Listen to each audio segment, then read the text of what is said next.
शंकराचार्य जी, आपका उन्नाव में स्वागत है। आज आप गौरक्षा यात्रा लेकर निकले हैं, इसका उद्देश्य क्या है, इसकी जरूरत क्यों पड़ी?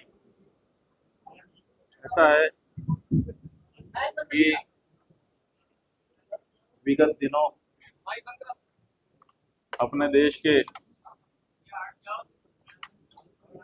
सबसे बड़े मेले, धार्मिक मेले, माघ मेले में कुछ घटना हुई थी।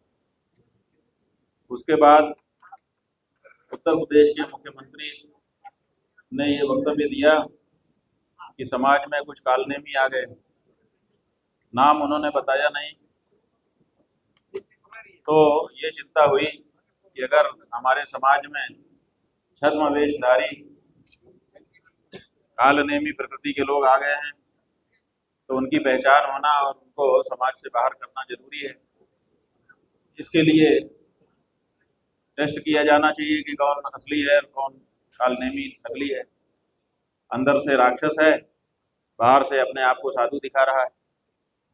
हम लोग भी इसी तरह का अनुभव कर रहे थे, उन्होंने भी कह दिया, तो हम लोगों ने को लगा कि अच्छा मौका है, अब इस बारे में टेस्टिंग होना चाहिए।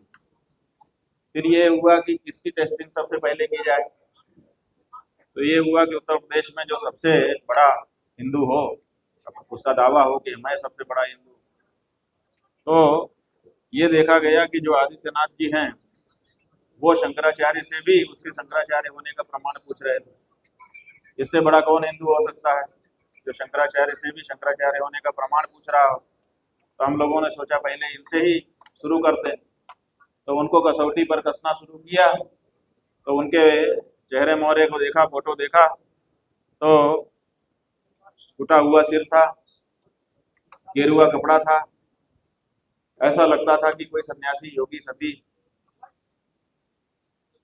फिर हम लोगों ने उनके आचरण को देखना शुरू किया तो पता चला कि वो तो वेतन भोगी हैं।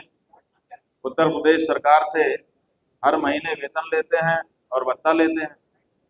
तो कोई सन्यासी भत्ता तो वेतन तो लेता नहीं है और भत्ता वेतन लेकर के काम करता नहीं। हमारे शास्त्रों में भी नियम है कि जो सन्यासी हो गया वो वेतन भोगी कर्मचारी नहीं हो सकता, चाहे किसी संस्था का हो चाहे किसी व्यक्ति का हो। तो फिर उनके बारे में शंका हो गई कि इनका आचरण तो अलग है, कपड़ा अलग है।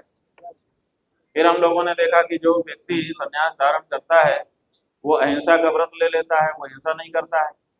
और एक मुख्यमंत्री के रूप में करोड़ों पशुओं को मार करके उनका मांस बेचने का उनका कारोबार है, एक्सपोर्ट का बहुत बड़ा उत्तर प्रदेश सरकार का। तो ये काम भी सन्यासी योगी करता नहीं है और ये कर रहे हैं। तो फिर शंका हो गई मन कि ये असली सन्यासी हैं कि नकली सन्यासी हैं, असली हिंदू हैं कि नकली हिंदू हैं। तो हम लोगों ने कहा कि आपके बारे में शंका उत्पन्न हो गई है, आप 40 दिन में इसका उत्तर दीजिए कि आप असली सन्यासी हैं कि नकली हैं, असली हिंदू हैं कि नकली हिंदू हैं। वो 40 दिन प्रतीक्षा करते करते बीत रहा है। 38 दिन हो गए हैं, 2 दिन और बीच में है। 41वां दिन हम लखनऊ आएंगे और आकर के इस बारे में जो बात निकल के आएगी उसको घोषित करेंगे, ये हमने कहा था। तो हम अब काशी से चल पड़े हैं, आपके उन्नाव आए हैं। आगे हमको नैमिषारण्य होकर के तीर्थ दर्शन करते हुए लखनऊ जाना है। इसीलिए जाना है, इसीलिए इसकी जरूरत पड़ गई कि असली नकली का भेद समाज को पता चल जाए, ताकि नकली कोई आकर के समाज को ठगे ना। अब इसी बीच में जो गौ माता की बात, गौ हत्या के बारे में, वो भी हम लोगों ने अध्ययन किया।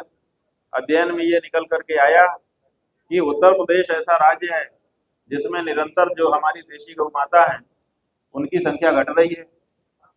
पिछली जो पशु गणना हुई है उस गणना से लेकर और उसके बाद से अभी तक जो आंकड़े उपलब्ध हैं और उनका जो प्रोजेक्शन हो सकता है उसके अनुसार 2012 से लेके अभी तक लगभग 18 से 19 लाख गायें कम हो गई हैं। तो ये गायें कम क्यों हो रही हैं, ये बड़ा प्रश्न है। और इधर बीफ एक्सपोर्ट में बीफ का निर्यात बढ़ता ही चला जा रहा है, 60% तक बढ़ गया है। यही नहीं, जो बीफ निर्यातक कंपनियां हैं उनसे मोटा चंदा भी भारतीय जनता पार्टी को मिल रहा है। अल्लामा समूह नाम की जो कंपनियों का समूह है, उस समूह के द्वारा पिछले वर्ष ही 1 नंबर में 30 करोड़ रुपए का चंदा भारतीय जनता पार्टी को दिया गया है। ये बात भी निकल करके आई। तो फिर ये लगा कि भाई ये क्या बात है, ये तो नहीं होना चाहिए। गौ भक्तों का वोट और गौ हत्यारों का नोट दोनों एक ही झोली में रखा जा रहा है।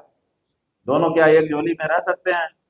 तो इस बारे में भी स्पष्टता करने का प्रश्न इस समय उपस्थित हो गया है।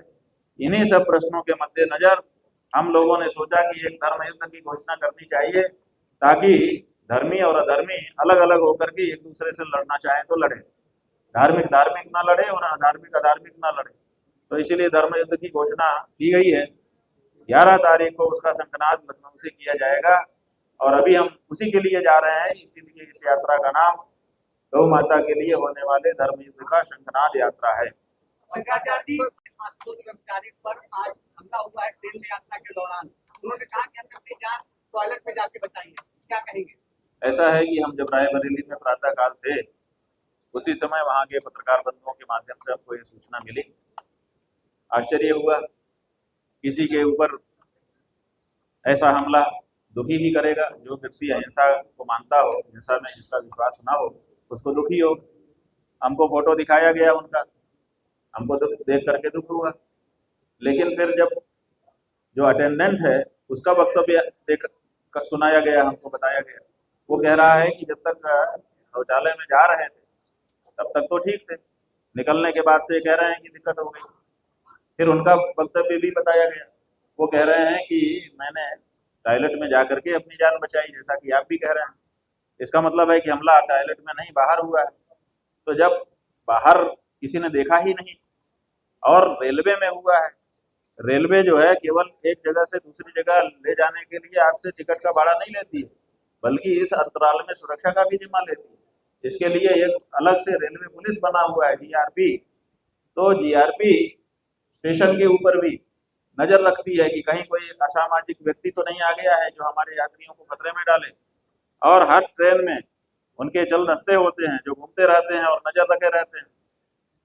सीसीटीवी का भी जमाना है, वो भी रहता है। ऐसी परिस्थिति में लोग मोबाइल रखे रहते हैं। आप देखिए, सब लोग मोबाइल निकाल के रिकॉर्ड कर रहे हैं। थोड़ी सी बात होने से तुरंत मोबाइल निकाल के लोग रिकॉर्ड करना शुरू कर देते हैं। ऐसी परिस्थिति में उनके ऊपर हमला हुआ, जानलेवा हमला हुआ जैसा कि वो कह रहे हैं। उसके बाद भी किसी ने नहीं देखा, केवल उन्होंने ही देखा, जिससे शंका उत्पन्न होती है। और उनका जो इतिहास रहा है अपराध का, वो भी बताता है कि आपराधिक इतिहास वाले जो लोग होते हैं वो अपने ऊपर स्वयं हमला करके अपने आप को विक्टिम के रूप में दिखाते हैं। तो इससे सिंपैथी गेन करना और साथ ही साथ सुरक्षा, जैसा कि उन्होंने पहले मांग भी की है थोड़े दिन पहले ही कि हमें सुरक्षा दी जाए, तो हो सकता है सुरक्षा प्राप्त करने के लिए, सिंपैथी गेन करने के लिए, अथवा ये जो शंखनाद यात्रा हमारी हो रही है इससे ध्यान भटकाने के लिए जनता का ये प्लान किया गया हो। लेकिन हमारा इसमें इतना ही कहना है कि उनको सुरक्षा देनी चाहिए, प्रदेश सरकार को उनको पूर्ण सुरक्षा, जितने में उनको संतोष उतनी सुरक्षा देनी चाहिए। और वो जो आरोप लगा रहे हैं उसका जवाब न्यायालय में उनको हम लोग दे रहे हैं। अलग से हमको उनके ऊपर हमला करके चुप कराने की जरूरत नहीं है, क्योंकि हमने कहा है कि जो झूठा आरोप होता है वो अंततः झूठा ही सिद्ध होता है। हाँ, क्या सवाल है?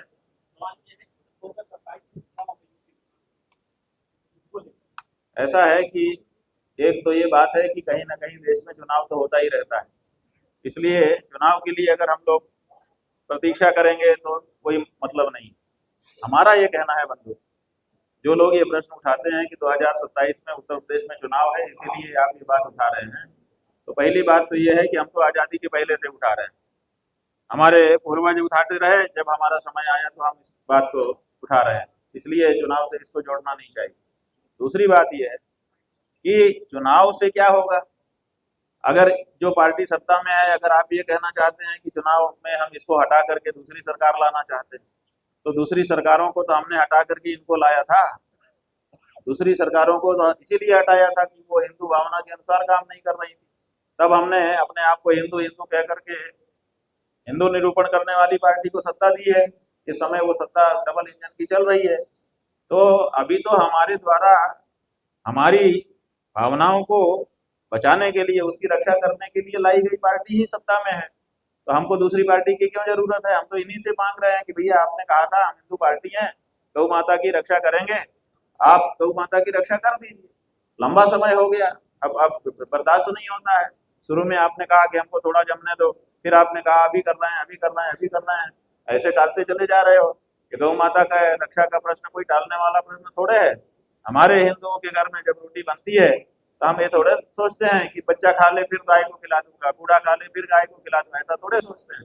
पहली रोटी गाय की निकाल देते हैं, उसके बाद फिर बूढ़ा हो चाहे बच्चा हो चाहे भगवान ही क्यों ना हो, बाद में उनको परोसते हैं। उसी तरह से गाय का काम पहले नंबर पे आप लोगों को कर देना चाहिए था, आपने नहीं किया, लंबा समय लगा दिया, 1 टर्म 2 टर्म 3 टर्म। आपके ही नेता ने कहा कि तीसरी बार प्रधानमंत्री बना दीजिए, हम लोग हत्यारों को उल्टा लटका के सीधा कर देंगे। अब आप तीसरी बार भी बने हुए हो, आप क्यों उल्टा लटका के सीधा नहीं कर रहे हो? तो क्या हमको वोट देते समय ही हमारा महत्व होता है?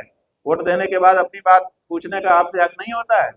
आप कहते हैं कि चुनाव आ गया इसलिए पूछ रहे हैं। अरे हमने आपको वोट दिया था, हमारा हक है आपसे सवाल पूछने का, हम अपने हक से पूछ रहे हैं। और आपसे, आप इस समय सत्ता में हो, आपसे पूछ रहे हैं। जिस समय जो सत्ता में आएगा अगर उसने कोई वादा किया होगा तो उससे भी हम सवाल पूछेंगे, इसमें क्या करा दिया? पूर्व की सरकार के ऐसा है कि हमने कहा है कि वही हमारा भाई है, गौ माता जिसकी माई है।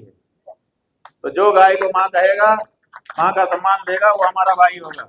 हम ये नहीं देखेंगे कि वो किस पार्टी का है और किस जात का है, हम ये देखेंगे कि गाय को माँ मानता है कि नहीं।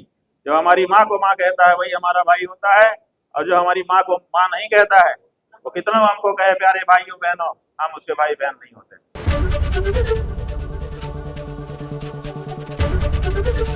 एबीपी गंगा, खबर आपकी, जुबान आपकी।